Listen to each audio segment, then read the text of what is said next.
আর বন্ধুরা, এটা হলো বড় ঠাকুরের প্রসাদ। আমাদের বাজারেই বড় ঠাকুরের মন্দির আছে, তো প্রতি শনিবারেই এখানে বড় ঠাকুরের পুজো করা হয়।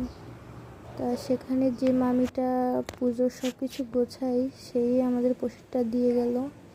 এই যে অনেকগুলো ফল প্রসাদ দিয়ে গেছে, আর যে মূল প্রসাদ চিন্নি সেটাও দিয়ে গেছে। তো আমার তো খুবই ভালো লাগে চিন্নিটা খেতে। তো এই যে আমি ফল খাওয়া শুরু করে দিয়েছি। তো এটা প্রতিদিন দিয়ে যায় না, অনেক দিন পরেই দিয়ে গেল। খেতে চেয়েছিলাম তো এই জন্য।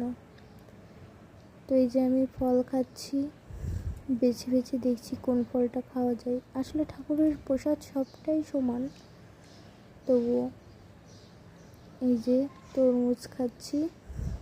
তো তরমুজ খাওয়া শেষ হলে তারপরে খাবো হচ্ছে এই আমাদের ঘরের যে প্রসাদ ছিল, তার ভিতরে হচ্ছে রেখে দিলাম কিছু প্রসাদ। একবারে তো খাওয়া সম্ভব না, এই জন্য। আর তারপরেই খাবো হচ্ছে চিন্নিটা সত্যি আমার কাছে খুবই টেস্টি লাগে। আর ঠাকুরের প্রসাদ সত্যিই অনেক টেস্ট হয়। এই যে প্রতিবার মুখে দেওয়ার সাথে সাথে একটা করে কলার বিচি পাচ্ছি, প্রতি চুমুকেই একটা করে কলার বিচি, এই করে করে 3টে বিচি পেয়েছি।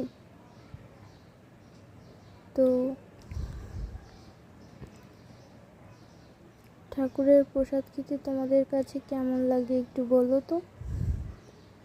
এই যে দেখো, আমার তো সে কানের দুলটাই খুলে গিয়েছে।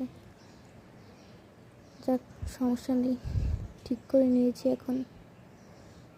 তখন ভিডিও করার সময় হয়তো খুলে গিয়েছিল।